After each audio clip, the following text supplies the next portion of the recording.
दोस्तों, आज हम फिर से हाजिर हैं द हिंदू के अगले उस पे जो आज अखबार आया है 10 जुलाई का। उसमें क्या पढ़ना है, क्यों पढ़ना है, इसकी चर्चा हम फिर से करने वाले हैं, है ना। तो आप जैसा कि जानते ही हैं, देखिए ध्यान रखिएगा, इस वीडियो को पूरा देखिएगा। आपको क्या पढ़ना है और क्यों पढ़ना है ये जरूर समझना है। यदि आप इतना नहीं समझेंगे तो आपको आपका नजरिया जो है वो विकसित नहीं होगा। तो आप इसे ध्यान से सुने कि आखिर क्या कह रहे हैं हम और किस तरीके से इसे पढ़ना है। ठीक है। तो आज जो न्यूज है हमारे सामने, और एक बहुत क्रांतिकारी एक तरीके से, या एक तरीके से कह लें कि एक बहुत बड़ा बदलाव या एक बहुत बड़ा सिचुएशन खड़ा हो गया है श्रीलंका के सामने।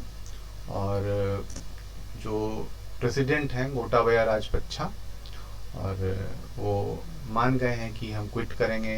प्रधानमंत्री भी मान गए कि हम क्विट करेंगे। इस तरीके से यहाँ पे पहले पेज पे, फ्रंट पेज पे है, amid protest Gotabaya agrees to quit. आप लोगों ने देख भी लिया होगा, स्विमिंग पूल पे नहा रहा है, कोई राष्ट्रपति के कमरे में बैठा हुआ है, कोई सोया हुआ है, कोई पूरा चढ़ा हुआ है। तो इस तरीके से ये पहली न्यूज है। अब ये स्थिति क्यों उत्पन्न हुई, जीडीपी टू डेब्ट रेशियो क्या है, मतलब कितना ऋण हो गया था श्रीलंका पे, या किन नीतियों के कारण यह स्थिति उत्पन्न हुई, क्या भारत में ऐसी नीतियां हो सकती हैं, क्या इससे हमें कुछ सीख लेना चाहिए, इसके बारे में बात की गई है ना। उसके बाद एक इम्पॉर्टेंट है 20 रेड पैंडा, है ना, red pandas to make a home in the forest. तो रेड पैंडा क्या होता है, पैंडा क्या है, इसके बारे में थोड़ा जान लीजिएगा। और क्या भारत में पाया जाता है, कहाँ पाया जाता है, कौन से क्षेत्र में पाया जाता है, क्या यह संरक्षित है, आईयूसीएन के किस लिस्ट में आता है, इसे आप देख लीजिएगा। तो ये इम्पॉर्टेंट है ना। इसके बाद एक है tribal women in MP dies for burn. कुछ लोगों द्वारा जला दिया गया इसको खेत में और ये मर गई हैं। तो इस तरीके से अब यहाँ पे दो चीजें हैं कि पीवीटीजी ग्रुप की थी। तो पीवीटीजी क्या है, दूसरा है कि schedule caste and schedule tribes prevention of atrocities act 1989 के तहत मामला दर्ज किया गया है। तो ये दोनों क्या क्या हैं, इनके बारे में जरूर जान लीजिएगा। पहला तो पीवीटीजी ग्रुप क्या है, उसमें कितने जनजातियों को शामिल किया गया है, मैं थोड़ा बता देता हूँ। 75 जनजातियां हैं।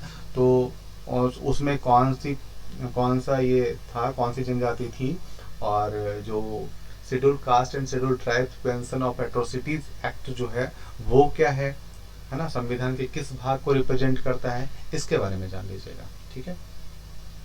उसके बाद है ancient Buddhist site finally in focus, page number 6। तो पेज नंबर 6 पे चलते हैं। पेज नंबर 6 पे चलते हैं। ये एक साइट है ना, ये एक साइट है। तो इसे एएसआई ने ढूंढा है और ये कलबुर्गी डिस्ट्रिक्ट है। तो वहाँ पे आपको ये देखना है कि आखिर ये कौन सी साइट है और कहाँ कब मिला है, क्या महत्व है, इसके बारे में थोड़ा देख लीजिएगा। ठीक है। तो ये इम्पॉर्टेंट है। इसके बाद जो है हम फिर चलते हैं artificial diet feeding device for mosquito. अब आर्टिफिशियल डाइट और फीडिंग डिवाइस क्यों लाया जा रहा है मॉस्किटो के लिए, तो ये आप समझ ही रहे होंगे कि उसके नियंत्रण के लिए लाया जा रहा होगा। तो नियंत्रण के लिए लाने के लिए ICMR bid to patent to new products, है ना। तो आईसीएमआर द्वारा किया गया है, वेक्टर कंट्रोल रिसर्च सेंटर के द्वारा किया गया है। तो उसको रोकने के लिए किस तरीके से ये प्रयोग में लाया जाएगा, है ना, और इसी पे बात की गई है। तो ये हमारे लिए देखिए, मलेरिया या इस तरीके की डेंगू, है ना, इस तरीके की चीज़ों पे या इस तरीके के रोगों पे रोक लगाई जा सकती है। यदि ऐसा किया जा सके तो अच्छी बात है ना। तो आप इसके बारे में थोड़ा देख लीजिएगा। उसके बाद है who is responsible for the Manipur landslide. जानते ही हैं कि अभी लैंडस्लाइड हुआ है और काफ़ी लोग मारे गए हैं। तो कौन रिस्पॉन्सिबल है, इसके बारे में बात की गई है। एक तरीके से विवेचना है ये, तो इसे आप देख लें ताकि ये समझ में आए। पेज नंबर 9 में है। तो आप ये समझें कि फिर आखिर ऐसा क्यों होता है ना?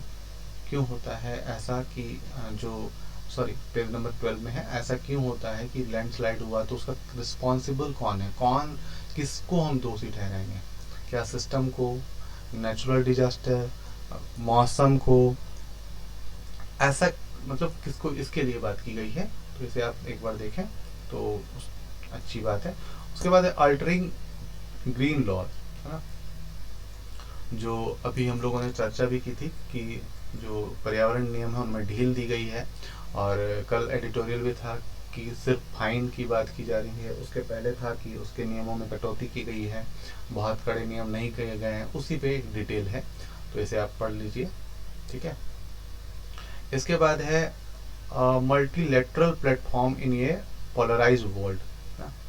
तो यहाँ पे एक G20 जो समिट हुआ है उसमें बहुध्रुवीय प्लेटफॉर्म की बात की जा रही है, और पोलराइज्ड वर्ल्ड मतलब जो दो ध्रुवों में बटी हुई है या दो गुटों में बटी हुई है, उसके बारे में बात की गई है कि ये मल्टीलेटरल प्लेटफॉर्म है, बहुत ध्रुवीय प्लेटफॉर्म है, और इससे क्या फ़ायदा हो सकता है, किस तरीके की बातें की जा सकती हैं, और क्या चीज़ें निकल के आएंगी या किस तरीके के समझौते होंगे, इसके बारे में बात की गई है।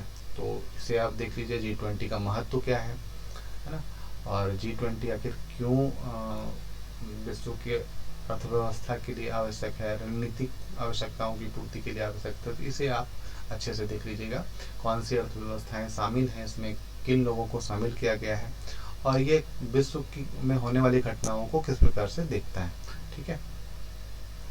इसके बाद जो है RBI remain flexible while aiming to tame inflation, वही है कि जो इन्फ्लेशन की बात है उसमें India central bank will continue calibrating policy to preserve and foster macroeconomic stability while bringing down inflation, मतलब इन्फ्लेशन को कम करने की बात की जा रही है। तो क्या क्या उपाय अपनाए जा रहे हैं, फिजिकल डेफिसिट की बात की गई है कि कितना घाटा हमारा होना चाहिए या किस तरीके से हम रख सकते हैं, जैसे हम लोगों ने inflation projection for the physical to 6.7 from 5.7 earlier, 5.7 से जो वो था इन्फ्लेशन रेट उसको 6.7 कर दिया गया था, और हमारा जो एक इन्फ्लेशन का रेट होता है वो नॉर्मल जिसे कहा जा सकता है वो 2 to 6 होता है, 2% से लेके 6% तक, इसे नॉर्मल रेट कहा जाता है। नॉर्मल रेट एक्चुअल में 4 होता है, तो +-2 को हम नॉर्मल मानते हैं, मतलब 4 है तो 2 आगे और 2 पीछे है तो वो नॉर्मल है, बट उससे आगे निकलता है या 2 से नीचे गिरता है तो मंदी, और उधर ज़्यादा गिर जाता है तो बहुत ज़्यादा महंगाई। तो ये चीज़ें आपको देखनी है, ठीक है, बस इतना ही देखना है आज, तो आप पढ़ लेंगे, और आशा करता हूँ कि आपने अच्छे से सुना होगा, और कोशिश करिए कि यदि लिख पाएँ तो इसे डायरी में लिखते चले जाइए, ये बहुत फ़ायदा देगा। धन्यवाद।